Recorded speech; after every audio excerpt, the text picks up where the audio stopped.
নাই তো মোৰ বছৰে কিয়া প্ৰত্যেক বছৰে মই ইয়াতে মানে প্ৰাৰ্থনা কৰি থাকো আৰু সেই কিবাটো স্থাপন মই কৰিছিলো উদ্যোগ লৈ ফলে গতিকে ইয়াত পূজা পাঠ মানে হয়ে থাকে মানুহে যি ইচ্ছা সবে আহি ফলে পূজা পাঠ কৰে যাৰ মনোকামনা কিবা থাকে তেওঁলোকে তাত মানে প্ৰাৰ্থনা কৰে কিন্তু মই এই মানে বাথৌ যেটো থানচালি এই থানচালিটো ময়ে যেহেতু বনাইছিলো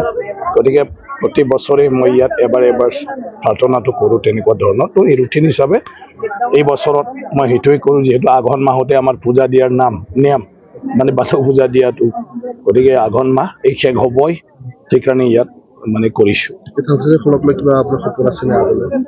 নাই চোৱা তাতো সপোন কি আছে মানুহৰ মংগল হ'ব লাগে মানুহৰ ভাল হ'ব লাগে এতিয়া সবে কয়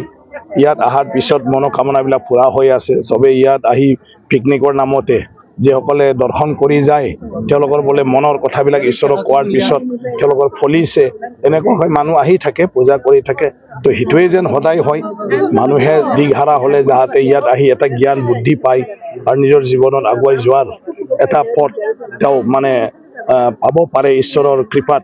পথ মানে প্ৰদস্ত যাহাতে ঈশ্বৰে কৰি দিয়ে মোৰ উদ্দেশ্য হিটোৱে বাকি পূজাটোহে ডাঙৰ কথা গতিকে বাথৌ আছে সব ইয়াতে পূজা কৰিবলৈ গোটেই ব্যৱস্থাটো আছে সেইটো পূজা কৰিব পাৰো আৰু তাৰ বাদে ডেভেলপ কৰিবলগীয়া একো নাই বাথৌটো হ'ল আমি প্ৰকৃতি অপেনলি মুকলিভাৱে পূজা কৰো ইয়াত একো নালাগে অট্টালিকাৰ কোনো প্ৰয়োজন নাই ঈশ্বৰে মানে আজি মানে এনেকুৱাকৈ যুগে যুগে এই মানৱ সভ্যতাক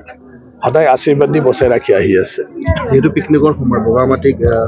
চৰ্চা থাকে কি ক'ব ৰাইজক কি আহ্বান জনাব বগামাটি আহি সবে আহিব লাগে চাব লাগে ঘূৰিব লাগে আৰু ভালে ভালে ঘৰত গৈ পাব লাগে সবে যাতে সেইটো সাৱধানতা অৱলম্বন কৰে এজনে আনজনক যাতে সহায় কৰে কোনোবাই যদি কাকবা কিবা এটা অসুবিধা দেখিলে তেওঁক সহায় কৰি কেনেকৈ তাৰ পৰা উভতাই পঠাব পাৰে এই দায়িত্ববিলাক আমাৰ স্থানীয় মানুহখিনিও ল'ব লাগে গতিকে মানুহক মাজে মাজে অলপমান তেনেকুৱা ধৰণৰ মানে বিনোদনৰ সুবিধাটো থাকিব লাগে বগামাটি তেনেকুৱা এটা স্থান য'ত পৰিয়ালে ঘৰৰ ভিতৰত আবদ্ধ হৈ থাকে গুৱাহাটীত অন্যান্য জায়গাত তেওঁলোকে মুকলিভাৱে ইয়াত আহিলে ইয়াত পাহাৰ আছে ইয়াত নদী আছে ইয়াত মানে প্ৰকৃতিৰ ভাল দৃশ্য আছে ইয়াত মানে গৌতম বুদ্ধৰ মানে মূৰ্তি আছে ষ্টেচু আছে অলপ আহি ভাল পায় ইয়াত বাথৌ মানে সিংবাৰায়ৰ প্ৰতিমূৰ্তি আছে গতিকে ইয়াত আহি ফালে ঘূৰা ঘূৰি কৰি নাও চাও উঠিব পাৰে গতিকে সব ইয়াত এনজয় কৰিব পাৰে কিন্তু এনজয় কৰিব আহাৰ পিছত যেহেতু তাত সবে নিজৰ নিজৰ মানে কিবাত আহিছে নিজে নিজে দায়িত্ব লৈ নিজে নিজে যাহাতে ভালে ভালে ঘূৰি যোৱাৰ কথাটো সবে চিন্তা কৰে जोबथा जितु जोबहां सानाव जितु नोंथाङा जितु बगामाटियाव फुजा होदों ना आं बेखौ बोसोरै होयो बे थानसालिखौ आं गावनो बानायदोंमोन नालाय ओंखायनो प्रत्येक बोसोराव आङो खेबसे बाथौ आरज बेवहाय खालामो दा देग्लायबो आघन मासा जोबनोसै बिनिखायनो आं खालामफैदों जिहेतु जोङो गुबैयै माने फुजा फोरबोफोरखौ जोङो माने आघन मासाव खालामो जोंनि नियमा आरो गतिके बे हिसाबै दिनैहाय बेखौ खालामनाय जादों गतिके आंनि बे बोसोरै खालामनाय बिनि मोनसे रुटिनल' आरो थांखिया जेबो गैया मोनसेल' आसा रायजोफोरनि दांनाय उखैनाय हास्थायनाय बेफोर जाहाथे जाफुंसारो गोबां मानसियानो बुङो जे बगामाटिनि बाथौ थानसालियाव फैनानै जेखौनो बियो बेखौनो मोनो गोबांनि गोसोनि साननाय लुबैनाय हास्थायनाया बेवहाय खुलुमनानै थांनानै बिख'नानै थांनायाव जाफुंसारदों बेबायदि बयबो खनले फैनानै बेवहाय फुजा होफैयो दा बेबायदिनो जाहाथे आफा बोराइ बाथौआ बयखौबो आशीर्बाद होयो बयनिबो जिउआ जाहाथे बिसोरनि लुबैनाय हास्थायनाय बायदि मोजाङै मोजां माने आवगायलाङो जाफुंसारो आं बेखौनो लुबैयो आरो जिहेतु दायो जिहेतु गोजाम बोसोर आरो गोदान बोसोर फैगासिनो बेनि सायाव ना बेथ' समा फैबाय थागोन थांबाय थागोन दा गोजामा थांनोसै गोदाना फैनोसै गतिके जोंनि जिउआव थांनाय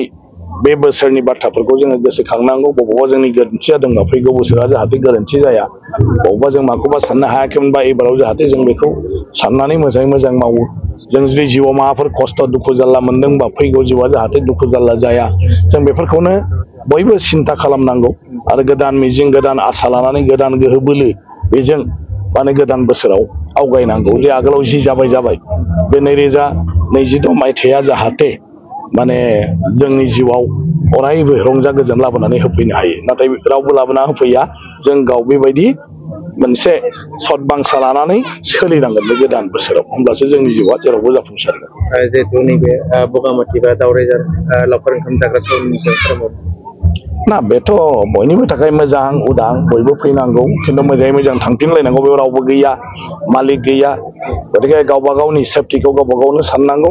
जायगानि मानसिफ्राबो सोरबाफोर उसुबिदा गोलैदोंबा बेखौ एसे मदद होनानै मारै बियो न'सिम सहैफिननो हायो बेफोरखौ जों खालामलायनांगौ गावजों गावनो मदद होलायनांगौ बे जाहाथे अरायबो रायजोफोरनि मोनसे रंजानायनि थिलि जानानै फैयो दिनै गोबां मानसियानो गावबा गाव जिउ खुंनायाव न' सिङाव हाबसोनानै थानांगौ जायो उपाय गैया माने सिथ्ला गैया बायह्रा गैया बेरायनो जायगा गैया दा गावनि न'खरनि मानसिखौ लानानै बगामाथियाव फैयोब्ला बियो बेवहाय माने रंजानो हायो बेवहाय दैमा दं बेवहाय हाजो दं बेवहाय हाग्रा दं बेवहाय गौतम बुद्धनि मुर्ति दं बेवहाय मोनसिंसिं बोरायनि मुर्ति दं बेवहाय बाथौ थानसालि दं बेवहाय नावबो गाखोनो हायो जानाय लोंनायनिबो राहा दं दा बेफोरखौ गासिबो न'खर फेमिलि लानानै बेवहाय रंजाफैनो हायो गतिके आं बेखौल' मिजिंथियो जायगानि मानसि जानानै जाहाथे बयबो मोजाङै मोजां बेवहाय फैनानै मोजाङै मोजां थांफिननानै बिसिनि न'खर संसारखौबो मोजाङै मोजां लाखिलांबाय थानो हायो